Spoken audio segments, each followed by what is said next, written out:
Hai, Sandy N speaking. Hari ini kita akan sedikit telat dalam membahas sebuah smartphone yang saat pertama kali dirilis pada tahun 2019. Ya, kita akan mengulas Samsung Galaxy Note 10. Walaupun udah beberapa waktu berlalu, namun perangkat ini masih menjadi salah satu pilihan yang favorit bagi banyak pengguna handphone. Jadi, buat kamu yang penasaran atau mungkin baru ingin membeli handphone Samsung Galaxy Note 10, mari kita bedah bersama-sama menariknya dari Samsung Galaxy Note 10 ini. Selengkapnya hanya di Telat Review. Tidak ada kata telat untuk direview.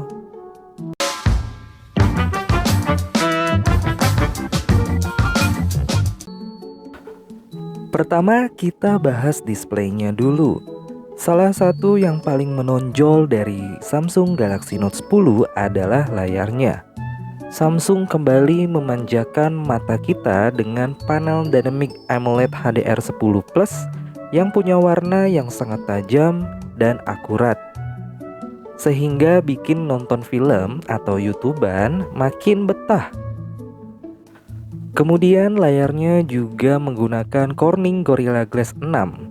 Jadi berasa kokoh aja kalau dipencet-pencet, atau mungkin kalau main game itu enak aja. Lalu bezel yang super tipis membuat rasio screen to body-nya jadi sangat tinggi hingga 90,9%.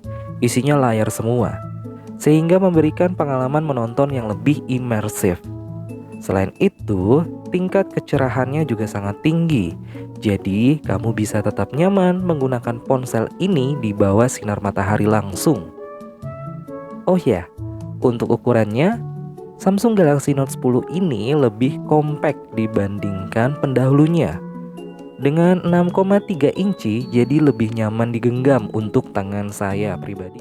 Saya punya Samsung Note 10 Aura Glow, dan menurut saya warna ini sangatlah cantik. Bisa menampilkan tampilan warna yang seperti aurora kalau kita pantulkan ke cahaya. Untuk desain dan display Samsung Galaxy Note 10, saya kasih rating 9/10.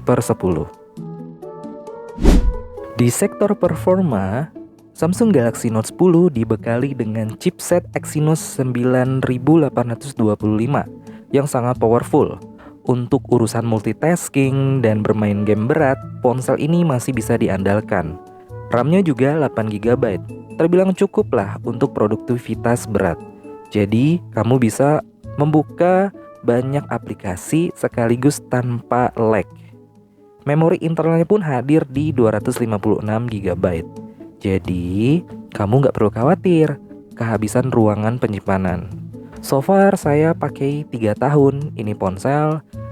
Storage-nya mulai dari foto, aktivitas grup kerjaan yang banyak, dan aplikasi gaming ya terpakai 90% sih, nggak lebih. Tapi gue juga pakai Google Foto untuk membackup foto-foto di handphone gue.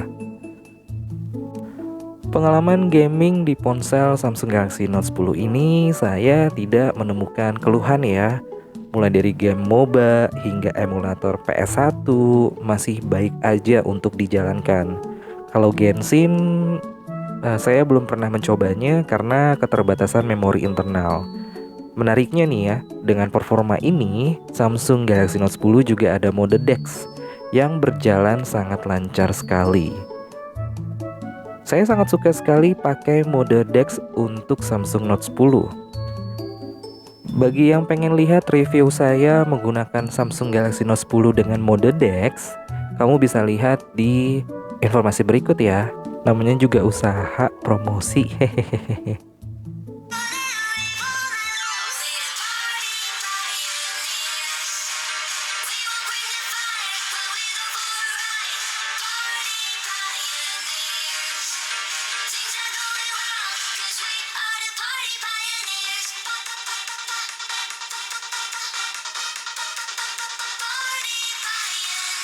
Rating 9/10 untuk performa Samsung Galaxy Note 10 ini udah sangat mumpuni untuk kebutuhan sehari-hari saya, bahkan untuk penggunaan yang cukup berat. Kamera adalah salah satu fitur yang paling banyak diperhatikan oleh pengguna smartphone. Samsung Galaxy Note 10 ini hadir dengan 3 kamera belakang, yaitu wide, telephoto, dan ultra wide, yang mampu menghasilkan foto dan video berkualitas tinggi hingga 4K 60 fps. Kamera selfie-nya juga hadir dengan 10 megapiksel dilengkapi dengan auto HDR dan 4K. Jadi kalau mau ngevlog pakai kamera Samsung Galaxy Note 10 masih oke kok. Fitur-fitur seperti night mode dan live focus juga sangat membantu untuk mendapatkan hasil yang lebih baik dalam berbagai kondisi cahaya. Langsung aja deh kita tes kamera ini.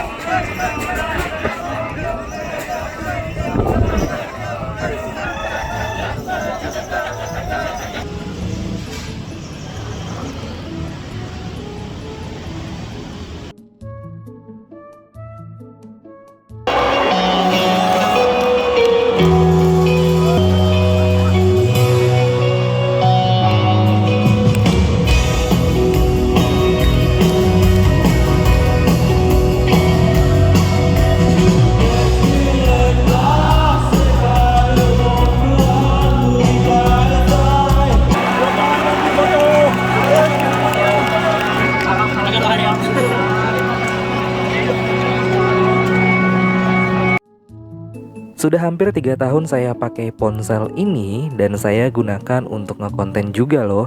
Jadi rating yang cocok untuk buat kamera adalah 9/10. Tentu saja nggak lengkap rasanya kalau membahas Samsung Galaxy Note 10 ini tanpa membahas S Pen-nya. S Pen pada Samsung Galaxy Note 10 ini punya banyak fitur baru yang membuatnya semakin berguna. Kamu bisa menggunakannya untuk membuat catatan, menggambar, atau bahkan mengedit video.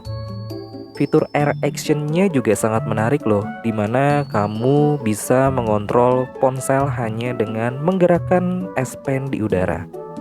S Pen ini benar-benar menjadi nilai tambah yang signifikan bagi Samsung Galaxy Note 10. Namun sayang sekali entah kenapa ya experience saya nulis di layar ponsel Samsung Galaxy Note 10 dengan jari saya yang nggak imut ini agak kurang leluasa aja. Terus ketika saya update software, entah kenapa tiba-tiba S Pen saya gagal terhubung, sehingga saya sudah tidak bisa lagi nih menikmati fitur Air Action-nya. Dan saya cek di forum, ternyata juga ada yang mengalami kejadian seperti saya. Solusinya adalah harus beli S Pen baru. Tapi sebenarnya S Pen ini tetap asyik loh saya gunakan ketika saya ngedit video. Enak banget mengatur editing pakai S Pen daripada pakai jari. Sebenarnya untuk gimmick teknologi S Pen Air Action yang canggih itu bisa jadi remote selfie, terus bisa jadi geser-geser gambar dari udara. Harusnya bisa saya kasih rating nih 8,5/10. Namun ketika gara-gara update software terus impactnya ke S Pen yang notabene saya nggak tahu nih apa relasinya, berat hati saya harus kasih 7/10 untuk S Pen Samsung Galaxy Note 10. Karena saya tahu fitur Air Actions-nya ini kan sudah ada di Galaxy Note 9 ya. Tapi so far selama penggunaan di Note 9 ya kayaknya gue nggak tahu ya apakah ada keluhan atau tidak. Tapi di Note 10 gue menemukan itu. Setelah kita bahas secara singkat mengenai Samsung Galaxy Note 10, bisa saya simpulkan bahwa ini adalah smartphone yang sangat solid. Desainnya elegan, performanya kencang, dan kameranya bagus. Jadi, apakah Samsung Galaxy Note 10 ini worth it untuk dibeli di tahun sekarang? Jawabannya tergantung pada kebutuhan dan budget kamu. Jika kamu mencari smartphone dengan layar yang bagus, performa yang kencang, dan fitur-fitur produktivitas yang lengkap, Note 10 bisa menjadi pilihan yang tepat. Namun, perhatikan 2 poin ini yang menurut saya harus kamu pertimbangkan. Pertama adalah baterainya 3500 mAh. Selama penggunaan saya yang masuk tahun ketiga, saya merasa baterainya nggak cukup buat saya. Karena aktivitas saya itu selalu tidak bisa jauh dari handphone. Pasti selalu saya gunakan untuk les WhatsApp, main games, atau foto, video, editing. Itu udah pasti selalu menguras baterai. Jadinya saya merasa 3500 mAh sebenarnya nggak cukup buat saya. Sebenarnya itu keluhan ya. Tapi sebenarnya ponsel ini punya fitur super fast charging. 1 jam 20 menit udah cukup membuat handphone saya menjadi 100%. Tapi ya percuma aja ya punya fast charging kalau misalkan baterainya juga cepat habis, karena pemakaian saya yang sangat berat, aktif, juga habisnya juga sering gitu. Sering ngecas, sering habis. Jadi mungkin teman-teman bisa pertimbangkan apakah 3500 mAh ini cocok buat kamu. Dan yang kedua adalah Samsung Galaxy Note 10 untuk versi Android-nya, OS-nya ini mentok di Android 12 dengan One UI 4. Saya masih belum dapat update apakah nanti akan ada dapat pembaruan lagi kah ke One UI 5 atau Android 13. Sampai saat ini belum. Tapi Android ini fiturnya juga masih menarik dan gak jadul-jadul amat kok. Semua aplikasi masih bisa diinstal. Yang saya suka dari versi ini adalah kalau kita atur tema itu kita juga bisa custom palet warna tema yang sesuai bisa kita inginkan. Misalkan wallpapernya lagi pengen hijau, kita bisa mengatur palet warna menunya, ikonnya juga menjadi warna hijau. Nah, itulah review singkat mengenai Samsung Galaxy Note 10. Semoga video ini bermanfaat buat kamu semua. Saya M. Sandi N, pamit. Sampai ketemu lagi di telat review selanjutnya. Bye-bye.